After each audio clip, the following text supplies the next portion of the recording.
आज आपको एक बहुत ही इंटरेस्टिंग चीज बताता हूँ, इसको अपने साथ रखिएगा। दुनिया में कोई बहुत सक्सेसफुल इंसान है, दुनिया के बड़े से बड़े लीडर्स हो, दुनिया के बड़े से बड़े कंपनी के मालिक हो, दुनिया के बड़े से बड़े नेता हो, सक्सेसफुल इंसान है तो इसके अंदर क्या क्वालिटी होनी चाहिए? What is the real quality? Physics आनी चाहिए, इसको केमिस्ट्री आनी चाहिए, इसको इंग्लिश आनी चाहिए, इसको मैथ्स आनी चाहिए, इसको संस्कृत आनी चाहिए, इसको रूबिक्स क्यूब सॉल्व करना आना चाहिए, इसको क्रिकेट खेलना आना चाहिए, इसको टेनिस खेलना आना चाहिए, इसको क्या आना चाहिए? जो दुनिया का सबसे सक्सेसफुल इंसान होते हैं, जो the top 1% of the world होते हैं, इनको क्या आना चाहिए? जो किसी कंपनी के सबसे टॉप लीडरशिप होते हैं, बड़े बड़े कंपनी के जो मालिक होते हैं, जो बड़ी बड़ी जगहों पे लोग बैठते हैं, उनके पास क्या होना चाहिए? क्या क्वालिटी होनी चाहिए अगर आप जीवन में सुपर सक्सेसफुल हो? और क्या क्वालिटी होती है जो लोग दुनिया में सुपर सक्सेसफुल है? He should be hard working. मैं डीमीन नहीं करूंगा, पर सर पे 10-10 ईंटें वाला एक लेबर बहुत हार्ड वर्किंग है, और उसके पास जीवन में शायद इतने पैसे नहीं है, शायद वो एसी रूम के अंदर नहीं रहता, गर्मी में धूप में बाहर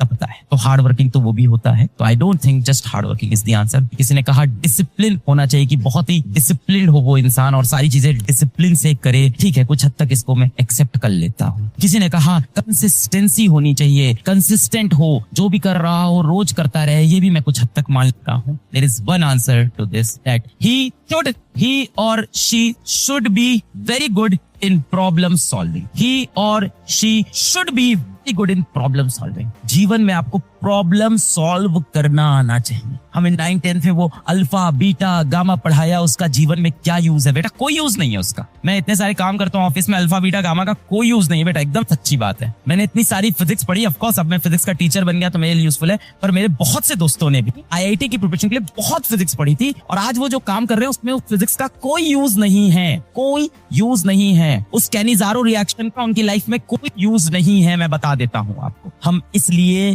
Cannizzaro reaction, aldol reaction, rolling on incline plane नहीं पढ़ते हैं कि हम उसको लाइफ में यूज करें। We are learning in life and we should learn in life is problem solving. एक बच्चा जो खूब प्रिपरेशन की और लेटेस्ट से उसके आज 650 नंबर आ रहे हैं, एक बच्चा जिसने नीट की प्रिपरेशन नहीं की, कुछ नहीं किया, घर पे खाली बैठा था, है ना, एकदम ही आलसी बच्चा था, लेजी, कुछ नहीं किया। अब मैं क्या करूंगा, इन दोनों बच्चों को लेके आऊंगा, 1 आवर की एक क्लास लूंगा जिसमें इन दोनों को मैं एक नई लैंग्वेज सिखाऊंगा। Who will win this test? This guy या दिस गर्ल और दिस गर्ल? ये टेस्ट कौन जीतेगा? पर्सन ए जीतेगा या पर्सन बी जीतेगा? देयर इज द आंसर कि हम इतनी पढ़ाई क्यों करते हैं, हम इतनी मेहनत क्यों करते हैं। Who will win, person A और person B? And let's be honest, ऐसा नहीं कि हम उल्टा बोलेंगे तो मजा आ जाएगा। मैं कुछ सिखाने आया हूँ, उम्र में तुमसे बड़ा हूँ, हो सकता हो जीवन में तुम्हारे बराबर संघर्ष किया हो सकता हो तुमसे कम भी किया हो, उम्र में तुमसे बड़ा हूँ, जीवन में कुछ अचीव भी किया है, थोड़ा ए करेगा। फेयर आंसर सभी को समझ में आ रहा है, लगभग सभी बच्चे कह रहे हैं कि ए विन ले, ए विल विन। ए ने जीवन में प्रॉब्लम सॉल्विंग सीखी। जब हम आपको पढ़ाते हैं कि ये motion on incline, motion under gravity है, इसके ऊपर 10 सवाल करो, तो हम आपको एक कॉन्सेप्ट पढ़ाते हैं, उसके बेसिस पे कुछ क्वेश्चन देखते हैं, जिससे आप अपने दिमाग को पुश करते हो कि यार ये चीज पढ़ी है, इसके बेसिस में कैसे प्रॉब्लम सॉल्व करेंगे, वो एटीट्यूड हम कैसे लेके आएंगे। जिस बच्चे ने ये मेहनत नहीं की, अपने दिमाग को लेजी रखा, दिमाग का इस्तेमाल नहीं किया, उसका दिमाग कभी भी इतना डेवलप नहीं।